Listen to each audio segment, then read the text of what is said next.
एक पहचान बनाई।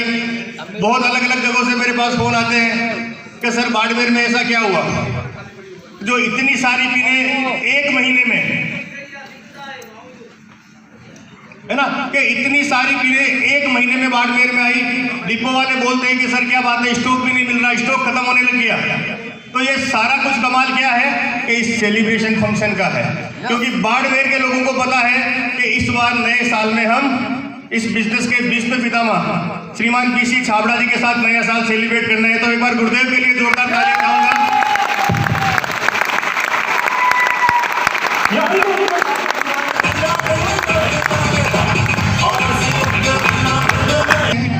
कि किसी भी चीज को करने के लिए माहौल भी चाहिए, मौका भी चाहिए और मूड भी चाहिए। ये सुनो। तो दोस्तों आज मौका भी है कि आज यहाँ इतना बड़ा सेलिब्रेशन फंक्शन है, माहौल भी है क्योंकि सर्दी का मौसम है। तो मौका है, माहौल है, दिल खोल के हम झूम सकते हैं, तालियां बजा सकते हैं, सीटियां बजा सकते हैं। कहते हैं ना कि तालियां क्यों बजानी चाहिए? बाबा रामदेव जी बोलते हैं कि ताली जब बजाते हैं तो दिमाग के कई तरह के लॉक खुलते हैं, है ना। तो जब भी यहाँ तालियों का बोलते हैं तो कई लोगों को लगता है यार ताली क्यों बजाई जाती है बार बार। वो इसलिए बजाई जाती है कि दिमाग के लोग खुले और जो भी बात बोली जाए वो हम उसको अपने अंदर ग्रहण कर सके। और अभी तो अपने पास 3 मौके हैं, नया साल है, इस तरह का जबरदस्त वाला सेलिब्रेशन है और सर्दी है। तो सभी एक बार अपने अपने पड़ोसियों के लिए तालियां बजा दें ताकि पड़ोसी को भी सर्दी नहीं लगे।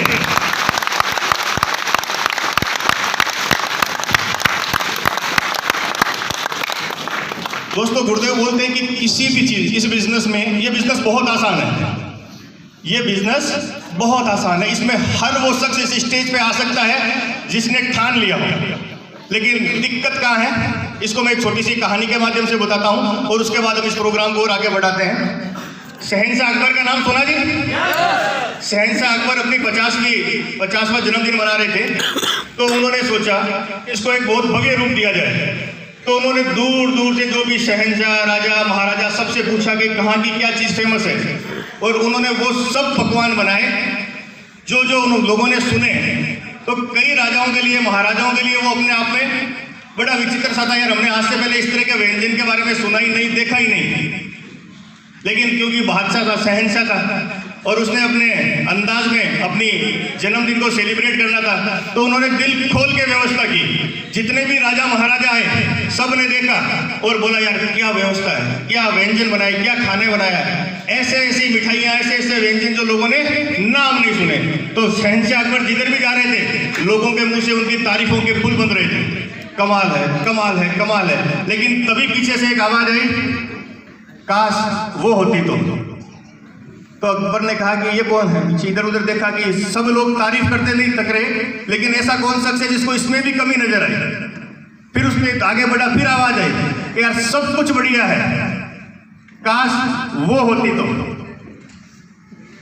शहंशाह ने देखा कि कौन? बोले बीरबल। बोले बीरबल, इतने बड़े बड़े राजा महाराजा शहंशाह आए हैं, किसी को यहाँ कोई कमी नजर नहीं आ रही, लेकिन तेरे को यहाँ क्या कमी नजर आ रही है? बोले शहंशाह कमी कोई नहीं है, आपने बहुत अच्छे बंदोबस्त किए हैं, सब चीजें बहुत बढ़िया है, लेकिन काश वो होती तो। अरे वो बोले तो वो क्या? बोल तो सही, तेरे को किस चीज की कमी नजर आ रही है? बोले शहंशाह व्यंजन वगैरह सब कुछ बढ़िया है, लेकिन काश भूख होती तो खाने का मजा ही कुछ और होता है। यस। तो दोस्तों ये बिजनेस उन लोगों के लिए काम करता है जिनके अंदर कामयाबी की भूख होती है।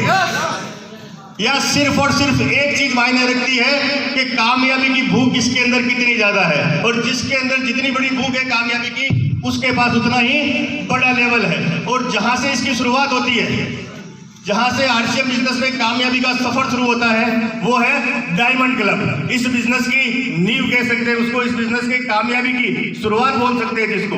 तो अपनी अपनी बीच में हमने कई ऐसे साथियों से मिले जो लोग डायमंड क्लब कर रहे हैं, लेकिन आज चूंकि एक सेलिब्रेशन फंक्शन है और इस सेलिब्रेशन फंक्शन को हमने एक विशेष रूप दिया है, तो हमारे बीच में ऐसे भी कुछ साथी हैं जिन्होंने पिछले महीने में पहली बार डायमंड क्लब का लेवल अचीव किया। क्या एक बार वो साथी अपनी जगह पे खड़े हो सकते हैं सर? जिन्होंने पिछले महीने पहली बार डायमंड क्लब का लेवल अचीव किया, यानी कि पूरे महीने में 5000 बिजनेस वॉल्यूम जिन्होंने पिछले महीने में पहली बार बनाया। ऐसे कुछ नए साथी हमारे बीच में हैं जो इस डायमंड क्लब की रेस में शामिल हुए। मैं एक बार चाहूंगा कि ये सभी साथी स्टेज पे आएंगे।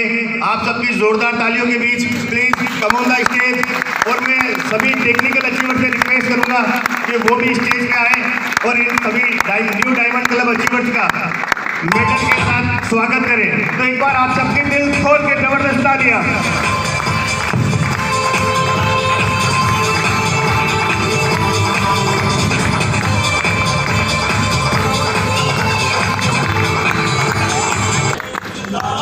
दोस्तों वो बोलते ना कि बड़े भाई की शादी में छोटा भाई जम के डांस करता है।